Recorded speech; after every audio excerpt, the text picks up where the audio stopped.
everyone. What a wonderful day it is to be out on a ride. It's pretty desolate country out here. Not much of anything, but wow, is it beautiful. Today I'm en route to the remote town of Thargomindah. Out here there's the same, there's tough, and there's Thargomindah tough. And today we're going to check it out. Are you with me?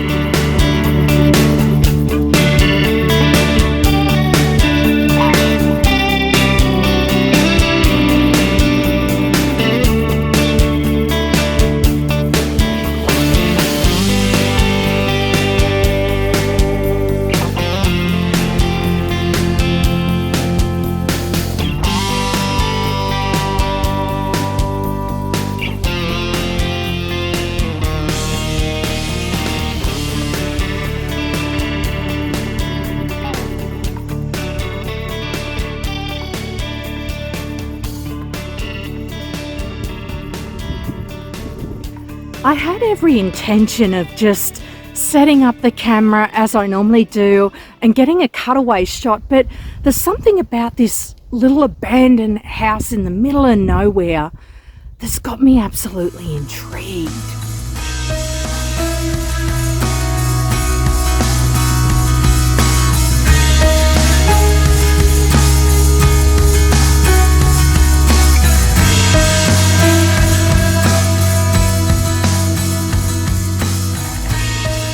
As I walk through this abandoned house, I can't help but ponder the people who chose to live here, obviously being a tough nut, as it were, kind of people, to be in this harsh, arid environment where the temperatures can get up to about 50 degrees Celsius in summer, and then leave this place.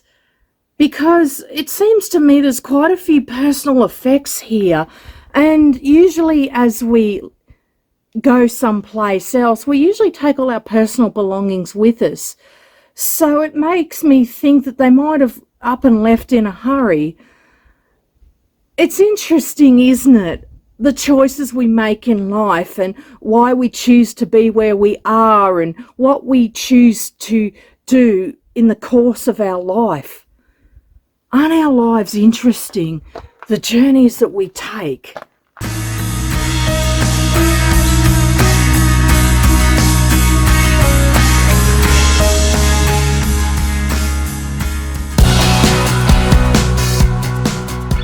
Well, that was cool.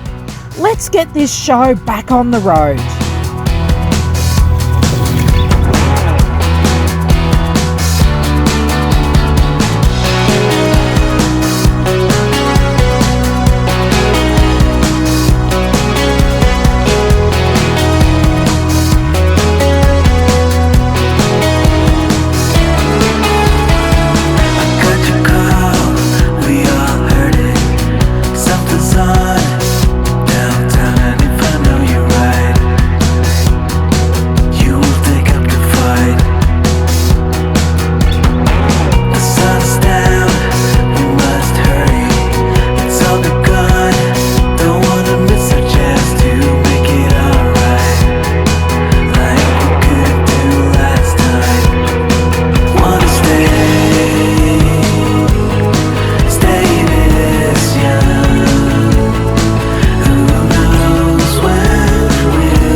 Well, here we are, 1,000 kilometres from the closest capital city.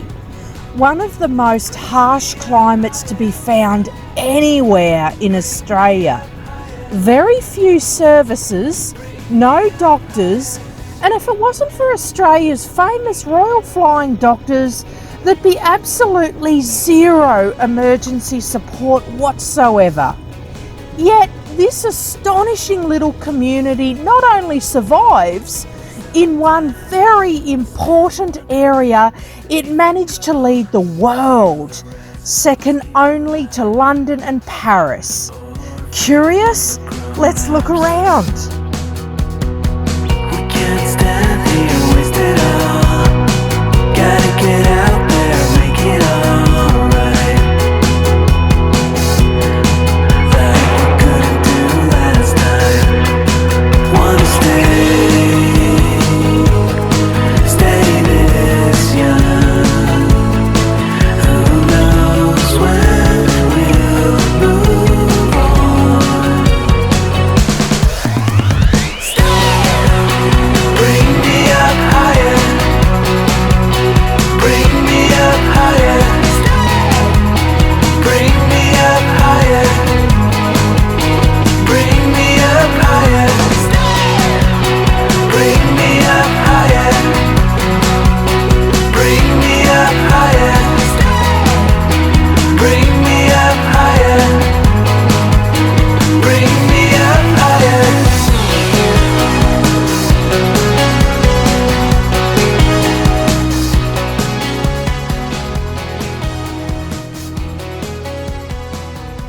What a beautiful place I've found here, folks, just to sit and be in the moment in outback Australia. So peaceful.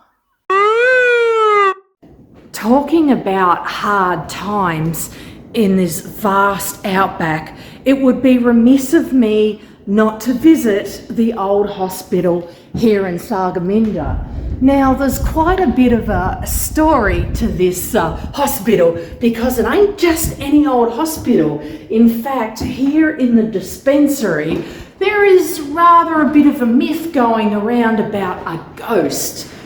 A ghost, you say? Well, yes. The matron of the time had an untimely death in this very room, in this very dispensary.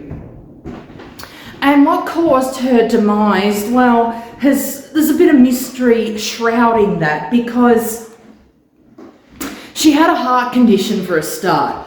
Okay, and for me this seems the most logical answer, because the medicine of the day was arsenic, and that was used to treat heart conditions. The other reason is possible suicide. Now, she had a very stressful time of it all back in the day, dealing with, she had to deal with many different people, because often they didn't have a doctor out here, so she'd be treating a lot of the patients herself.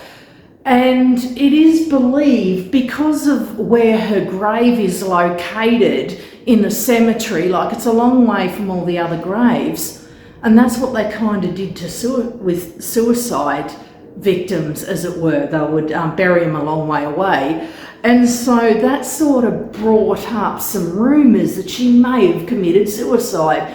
Now, regardless of her untimely death in this very room, which is creepy in itself, apparently she walks or floats, whatever ghosts do, the hallways of this old hospital.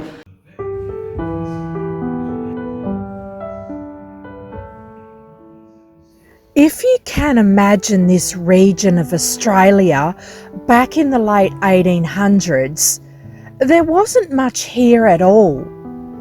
You could get here by horse and coach, but that journey could take weeks. You had to learn to work with what you had, and this place did exactly that. It operated with very basic and often woefully out-of-date medicines. If a person had a gash from a serious incident, for example, or perhaps an encounter with wildlife, they had no option but to sew them back up themselves. Professional medical help could be days away. Now, the bricks that form this very hospital had to be made locally. There was no other option. So the ever-resourceful people of Thargomindah made the bricks by scraping mud from the mud banks, pressing them into shape and covering them with leaves. When the leaves dried, they simply set fire to them, and the end result of that was the red colour that was on the bricks. Rather clever, huh?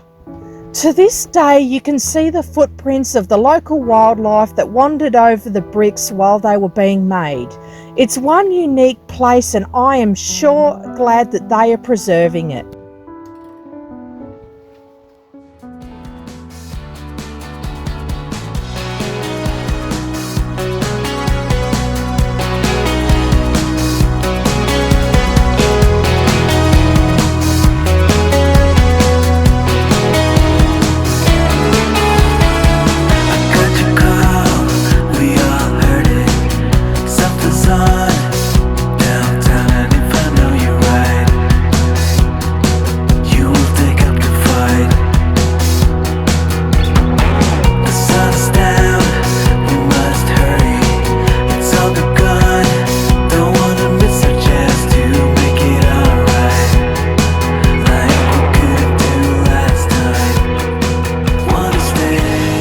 So what do you get when you drill an 800-metre hole in the ground and use that water pressure to drive a generator?